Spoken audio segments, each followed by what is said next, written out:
Olá, crianças, tudo bem com vocês? Estamos aí juntos mais uma vez para falar mais um pouquinho sobre os lugares sagrados. Isso mesmo, hoje nós vamos ver um outro tipo de lugar sagrado. Na semana passada, nós estávamos vendo alguns lugares sagrados naturais, né? Nós vimos isso aí em várias semanas que se passaram. Nós vimos a mata, os rios, as montanhas como lugares sagrados. E hoje nós vamos começar a ver um outro tipo de lugar sagrado.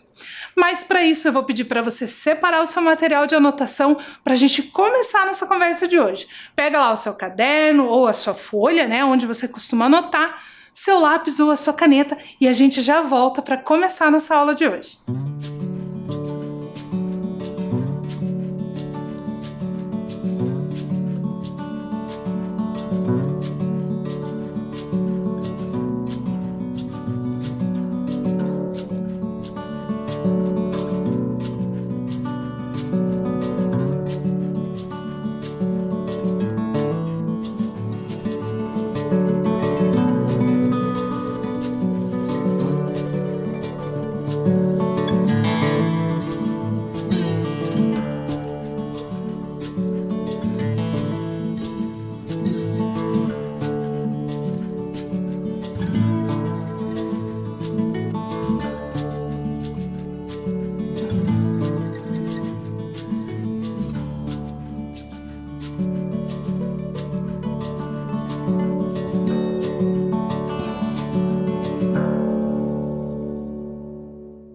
E hoje nós vamos falar sobre lugares sagrados construídos, aqueles que são feitos pelo homem, às vezes para serem sagrados e às vezes não. E é por esses que a gente vai começar. Muitas pessoas reservam em suas casas um espaço destinado ao sagrado. Essa frase é muito importante e eu vou pedir para você copiar ela aí no seu caderno.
E agora nós vamos ver alguns exemplos desses lugares, combinado? O primeiro que nós vamos ver, quem me contou como que ele é organizado, foi a professora Cássia. Ela faz parte da Congregação Cristã do Brasil. E ela me contou que lá na sua religião, eles têm alguns espaços onde eles fazem orações. Eu vou ler para vocês a mensagem que ela me enviou. Na nossa doutrina, somos orientados a estar sempre em oração. Porém, existem alguns períodos em que devemos estar mais próximos do nosso Deus. Então, à noite, quando estou com as minhas filhas em casa, nós nos reunimos no meio do quarto e oramos ao nosso Deus. Ainda mais nesse período de pandemia, que não podemos ir até a casa de oração ou à igreja. Oramos em nosso quarto, que é um local tranquilo e de reflexão. As mulheres na minha religião devem estar sempre com a cabeça coberta na presença de Deus. Então, mesmo quando oramos em casa, cobrimos a cabeça com um véu e nos ajoelhamos para buscar Deus em oração. Então, esse é um exemplo da congregação cristã no Brasil, que eles têm esse quarto, no quarto mesmo, aquele quarto de dormir, que nesse momento se torna um lugar sagrado, onde eles fazem, então, as suas orações em família. Essas orações, elas podem ser feitas todos os dias, várias vezes por dia, não tem um horário fixo, mas é um momento que eles se reúnem. O quarto, em geral, não é um lugar sagrado. O quarto é aquele lugar onde nós dormimos, assistimos TV, muitas vezes brincamos ou, nesse momento, até fazemos nossas atividades da escola. Mas nesse momento de oração, esse quarto se torna um lugar sagrado. Uma outra pessoa com quem eu conversei para falar um pouquinho sobre esses lugares sagrados em casa é a Ariadne. Ela é da Umbanda. E na casa dela, eles também têm um espaço destinado ao sagrado. É um altar. Nesse altar, eles colocam vários elementos diferentes. A gente pode perceber nesses altares, por exemplo, imagens de santos, cristais, objetos religiosos, ou objetos que lembram alguma pessoa ou algum orixá. Nesse altar da foto, a gente tem ali até alguns bichinhos de pelúcia, porque dentro da Umbanda tem também alguns orixás que são representados por crianças. Então, nos altares que as pessoas da Umbanda às vezes montam nas suas casas, tem diversos elementos. E esses elementos podem variar de uma casa para outra, de uma pessoa para outra. Algumas pessoas nem montam assim o altar em casa. Isso é bem tranquilo assim com relação à sua doutrina, à sua religião.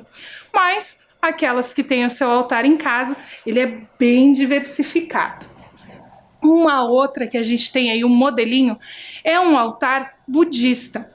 O budismo tem vários tipos, né, várias vertentes do budismo aqui no Brasil.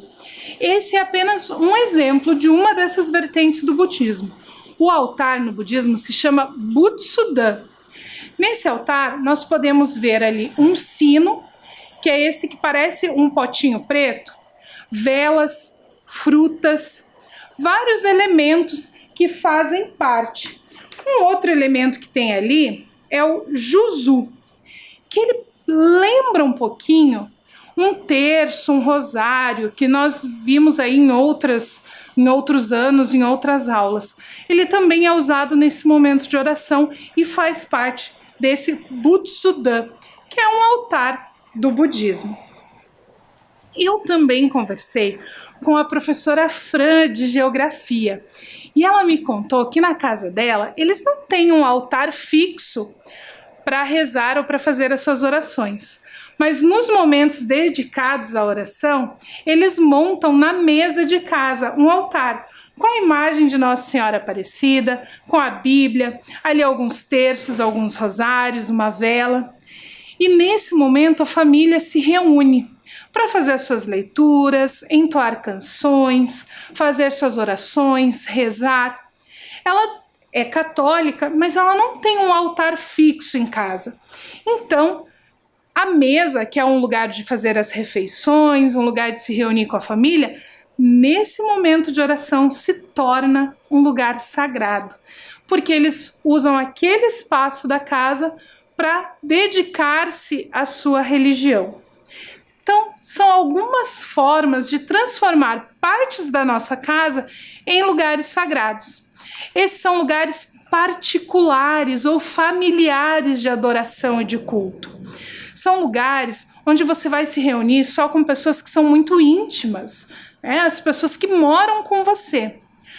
Mas existem alguns momentos em que as pessoas se reúnem para as práticas religiosas, se reúnem com a sua comunidade, com as outras pessoas da sua religião. Para esses momentos, elas constroem templos, igrejas, mesquitas, sinagogas, opãs, terreiros, entre outros nomes que esses espaços recebem. E essa informação também é muito importante, então eu vou pedir para você copiar no seu caderno e a gente já volta.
E esses lugares sagrados recebem diferentes nomes, diferentes formas, e existem inúmeros lugares sagrados no mundo.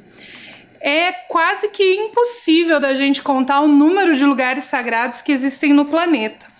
Porque cada grupo, cada pessoa tem a sua forma de expressar e também de construir esse lugar sagrado. E eu encontrei um jeito da gente conhecer vários lugares sagrados do mundo. Mas o importante aqui, nesse vídeo que eu vou mostrar para você, é você prestar atenção na foto. O escrito está em espanhol. A gente não consegue entender tudo que está escrito e a letra é bem pequenininha. Mas o importante não é o que está escrito, né, na legenda do vídeo. O importante é você observar as fotos dos lugares, combinado? Então presta atenção nas fotos que aparecem nesse vídeo, que você vai ver a quantidade de formas de expressar o sagrado na arquitetura. Presta atenção lá.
vídeo nós tivemos uma pequena amostra desses lugares sagrados do mundo, porque eles são incontáveis, como eu disse para você, são muitos lugares sagrados diferentes. Nós vimos aí vários templos, várias igrejas, mesquitas, sinagogas do mundo todo. E se você prestou bastante atenção nas fotos, você percebeu que alguns têm algumas características semelhantes, que são características que vão fazer com que a gente consiga identificar esses lugares sagrados. Essas características permitem que a gente reconheça um lugar sagrado independente do lugar onde nós estivermos. Por exemplo, quase todas as igrejas católicas vão ter a presença de uma cruz, ou na torre, ou na parte do telhado, ou mesmo dentro da igreja tem um crucifixo bem grande. Isso identifica que aquilo é uma igreja cristã, que aquele espaço sagrado é cristão. Assim como as mesquitas têm a presença do minarete, que é aquela coluna bem alta na frente. São algumas características que permitem a gente identificar, mas sempre temos exceções, existem algumas que são um pouquinho diferentes, mas a gente vai observar mesmo esses lugares que possuem características em comum. E hoje nós temos uma atividade que você não vai conseguir fazer agora na aula. Ela vai ficar anotada no seu caderno para você ir fazendo durante a semana, combinado? A sua atividade é construir um lugar sagrado que você conhece ou que você viu na aula, usando a sua criatividade e materiais alternativos. Então, copia lá no seu caderno o enunciado da questão que eu volto para mostrar alguns exemplos.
Então agora eu vou te mostrar alguns exemplos de lugares sagrados que foram construídos pelos meus alunos lá da Escola Municipal Júlio Moreira, combinado?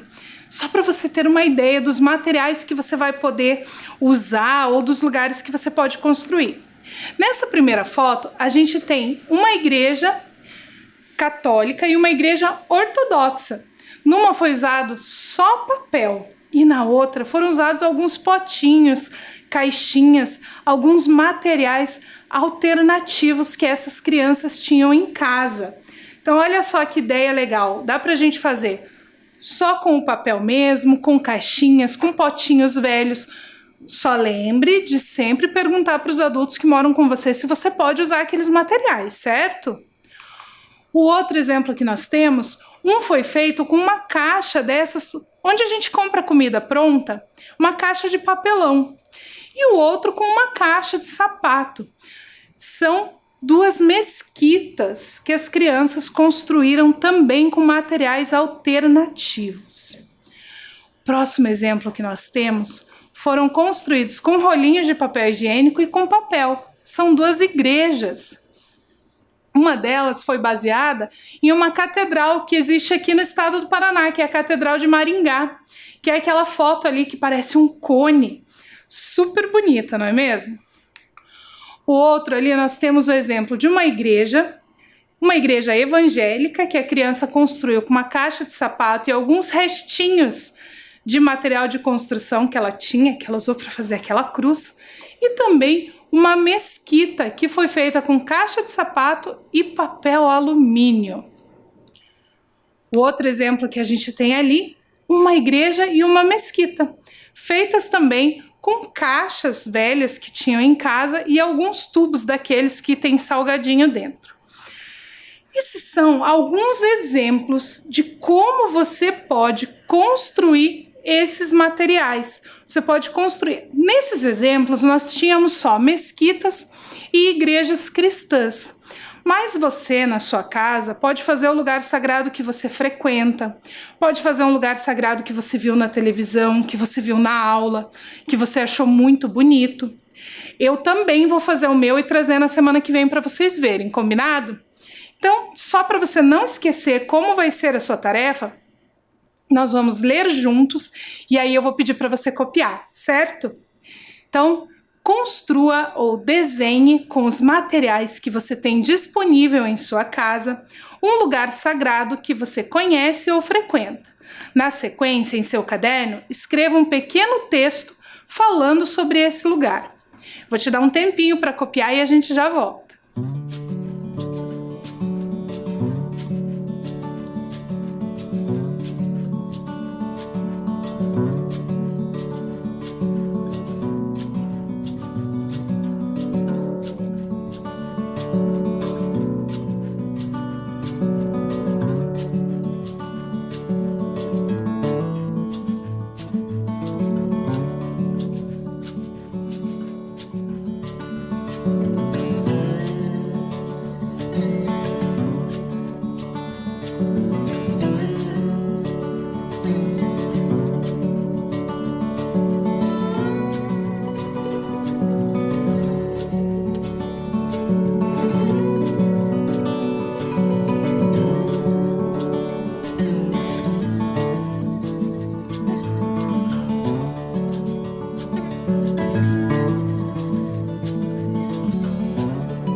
Eu tenho certeza que você já está aí imaginando o que você vai poder fazer para construir esse lugar sagrado que você conhece ou que você frequenta. E agora, eu trouxe uma coisa para te mostrar. Se você está um pouquinho sem ideia do que fazer, na cidade de Curitiba existe uma infinidade de lugares sagrados, muitos lugares sagrados de várias religiões diferentes. E eu vou te mostrar um vídeo de um passeio feito com adultos e com crianças para a gente conhecer alguns desses lugares que ficam no centro de Curitiba, combinado?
atividade é muito rica para eles, porque vivenciando no concreto, eles aprendem muito mais do que só na sala de aula, o falar, né? O vivenciar para eles, com certeza, é muito mais rico. Era bem legal, tipo, a gente passeia para um lugar, para outra igreja e assim vai. A gente viu muitas igrejas e eu vi uma mesquita que eu achei mais bonita, que ela é muito colorida.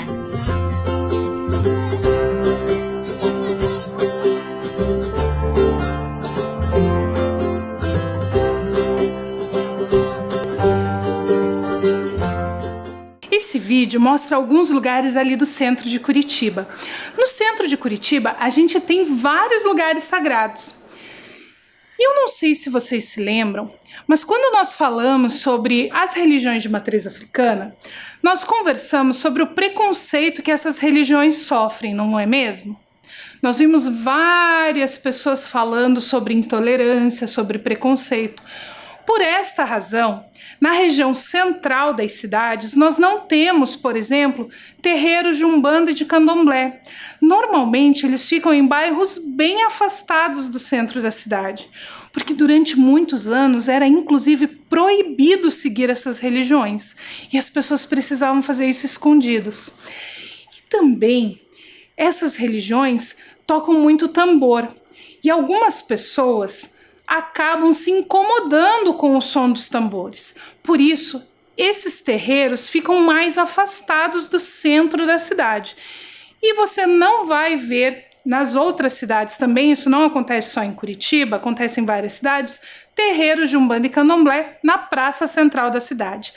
Mas na Praça Tiradentes, ali no centro da cidade, nós temos árvores sagradas do Candomblé e da Umbanda, que são as irocos, que ficam ali na Praça Tiradentes, bem no centro da cidade, e que são aí sagradas para os praticantes de religiões de matriz africana.